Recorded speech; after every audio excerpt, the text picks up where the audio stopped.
There's been a war, not a real war, but a war. Like most bad things in the gaming industry, it started with Blizzard making a really good game.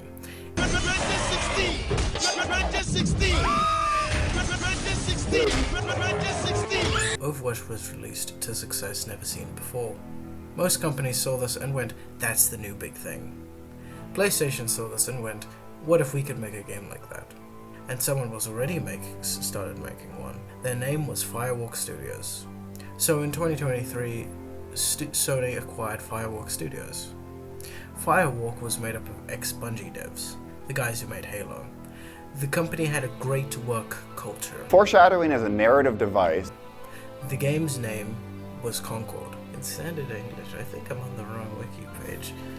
The budget ballooned to $500 billion. I believe that this number is closer to 250.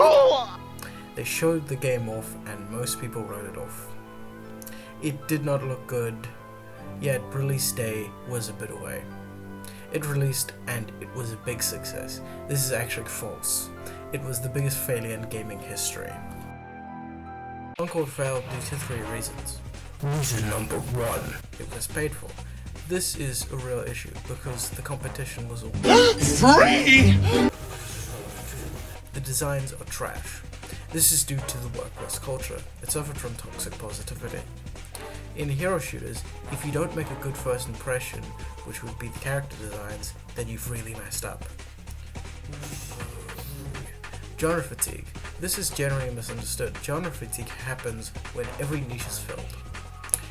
If you want a semi-strategic hero shooter, then you play Overwatch or Marvel Rivals.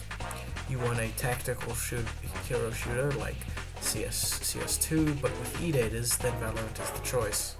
And if you want to play a fast-paced battle royale and want to hate yourself, then play Apex.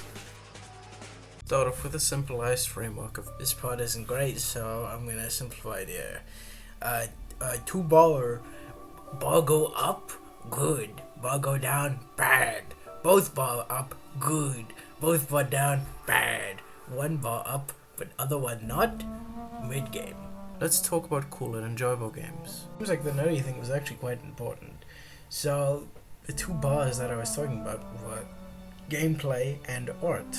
Generally, mid-games are lacking in one and have one that's really good. Best examples for this come from One Little Liar, Todd Howard, in Skyrim and Fallout 4. Are both of these games good? No. But what they are is fun. Really fun.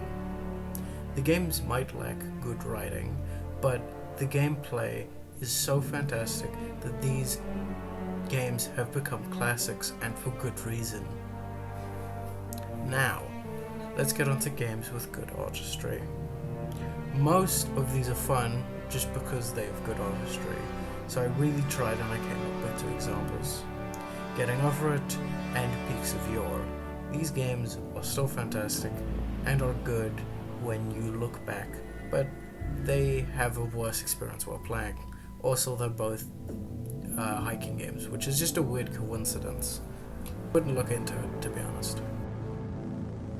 We are on to the reason for this video. I will no longer dilly-dally. High Guard is made by Wildlight Studios, which are ex-Apex and Titanfall devs. This game was supposed to be a spiritual successor, but with the devs in charge. It was a passion project, which makes this next part worse. The game, as soon as it was revealed, was vilified, the kind of hatred only reserved for when a AAA company does something greedy. The game had not even released, and it was called Concord 2. On release, it was immediately review bombed by people who had not even played the game. Now, was the game good? No, but it was mid, and I'm pretty sure it was fun. It was sadly shut down recently. There is no way to tell you why High Guard failed. This was due to everyone being against it from day one. There was nothing they could do. It was the wrong game, the wrong time, the wrong everything. Most of the people who were the mega haters are not real gamers, or I do not consider them to be. When a game looks bad, you can make fun of it, and write it off. You are shitting on a piece of art no matter how bad that art is. You can't get hung up and pray for its downfall. One exception is when it is greedy. Why are you a fake gamer? Because you don't enjoy the art. You can write off the art, yet you are not allowed to be rude. You can give criticism if it is constructive. This group of people who emerge from the little hidey holes, they hate the art of gaming, and they're trying to ruin it by review bombing and making things seem worse than they are just because they don't like it for one or two specific reasons that are unjustified. I mean, am I playing to what they want? Yes, they want rage bait, that's exactly what they want. But I get to do that because I'm stupid. I tried this a second time. Really, a second time. It did not work. Yippee! Marathon is a game made by Bungie. I am not going to explain its history because it is still very new. There was one thing that happened. There was an asset of stolen art. This was not purposeful, I think. I think it was a placeholder asset that was not changed. I mean, it is still bad, yet not as bad. They did hire him as an art consultant, which was nice of them and the right thing to do. These scum tried to do it again, and it nicely did not work. Probably because they don't have jobs and the game is paid for, so they couldn't pay for it. At the end, this will continue.